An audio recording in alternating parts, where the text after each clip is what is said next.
Malam ini saya baik dalam kapasitas sebagai Duta Besar Republik Indonesia di Madrid maupun dalam kapasitas sebagai Ketua ASEM, Ketua Asosiasi Para Dubes ASEAN di Madrid, menjadi tuan rumah mengundang Mr. Zurab Pololi-Kasvili yang didampingi oleh eksekutif direkturnya Liu Jin yang berasal dari China.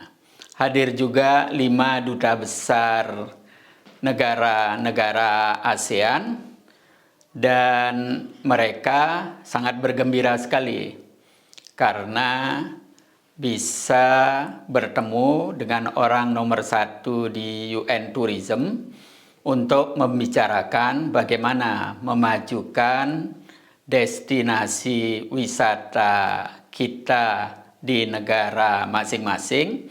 Lebih dari itu, bagaimana paket-paket program yang bisa dikembangkan secara bersama sehingga para turis dari berbagai negara ketika mengunjungi ASEAN, dia bisa melihat Indonesia, Malaysia, Singapura, Filipina, Thailand, Vietnam, dan negara yang lain misalnya dalam waktu 1 minggu.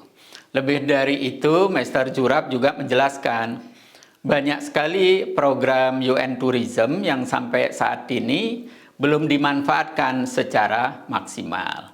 Misalnya dalam masalah pendidikan UN Tourism, ya. Bagaimana ide-ide baru di era digital ini destinasi wisata harus dikembangkan. Belum lagi wisata yang mengandalkan lingkungan, ya. Wisata modern itu tidak hanya di kota-kota besar, tidak hanya mengandalkan pantai yang indah, tapi juga bagaimana keunikan budaya itu bisa menjadi daya tarik. Bagaimana juga upaya masyarakat yang merawat alamnya dengan baik. Dan juga bagaimana kegiatan-kegiatan wisata itu sekaligus juga memberikan perlindungan terhadap berbagai nilai budaya, kearifan lokal yang banyak tersebar di berbagai negara. Nah, diskusi ini sangat menarik, bertepatan dengan momentum karena bulan depan Indonesia akan menjadi tuan rumah summit untuk wilayah UN Tourism Asia Pasifik yang akan dilaksanakan pertengahan bulan depan di Jakarta. Juga bulan lalu baru ditandatangani Comprehensive Partnership antara negara-negara ASEAN dengan UN Tourism. Lebih dari itu, saya memanfaatkan momentum ini untuk mengenalkan betapa menariknya Indonesia melalui gastronomi, melalui makanan.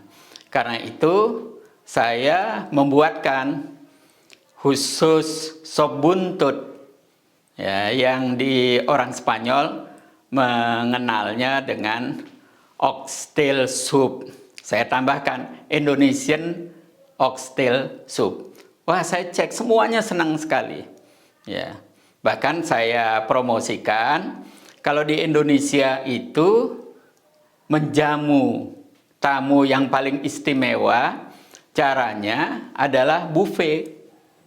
Ini untuk memberikan kesempatan kepada si tamu untuk memilih yang mana dia suka. Untuk mengulangi 2, 3, sampai 4 kali tidak ada masalah.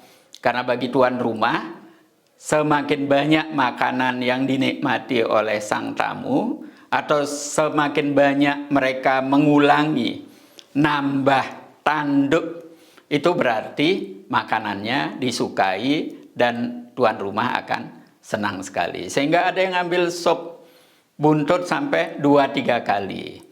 Selain sop buntut, kami sajikan juga gado-gado.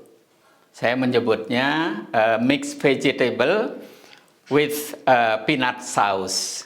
Karena kalau dikasih tahu gado-gado saja, dia tidak ngerti. Nah, kemudian ditambah ayam kremes. Dan ada tempe mendoan. Nah, postrenya saya siapkan pisang goreng dan ubi goreng. Wah, mereka heran sekali.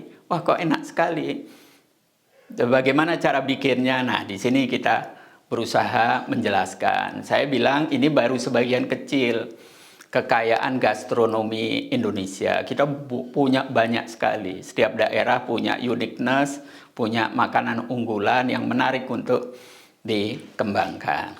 Ada hal yang menarik juga kami bicarakan dengan Sekjen UN Tourism terkait dengan ibu kota Nusantara IKN kita di Kalimantan Timur. Saya menjelaskan bahwa konsep ibu kota ini akan dikembangkan menjadi ramah lingkungan dengan konsep forestry city. Akan menggunakan konsep smart city, renewable energy. Nah, salah satu yang sempat terlontar adalah bagaimana di ibu kota itu juga dikembangkan ekoturism. Ya, bukan saja ekoturism ini bisa melindungi lingkungan kita, menjaga flora dan fauna kita, tetapi juga menghasilkan duit. Nah, saya surprise karena untuk mencari investor unit bisnis ekoturism sekarang banyak sekali. Dan Sekjen UN Tourism berjanji akan mencarikan investor asal tanahnya ada. Saya bilang bukan hanya ada, minta berapa hektar saja kita kasih. Karena kita mempunyai tanah yang sangat luas. Nah, termasuk juga mau memilih di bagian mana dari ibu kota yang kira-kira cocok dengan ide ekoturism. Nah, kemudian Sekjen UN Tourism yang sudah keliling dunia melihat berbagai destinasi wisata, dia menceritakan ada sejumlah destinasi wisata yang menggunakan konsep ekoturism yang sekarang berkembang di sejumlah negara. Itu bisa saja ditiru, kemudian dimodifikasi. Tapi bisa juga dikerjasamakan. Bisa juga menggunakan konsep yang sama, tinggal dikembangkan di tempat kita. Kayak Disneyland itu kan, laku di Jepang, laku di Amerika, laku juga di negara lain. Nah, kita bisa diskusikan masalah-masalah ini. Tetapi secara umum, saya ingin katakan bahwa peluangnya sangat terbuka. Mohon doa dan dukungannya.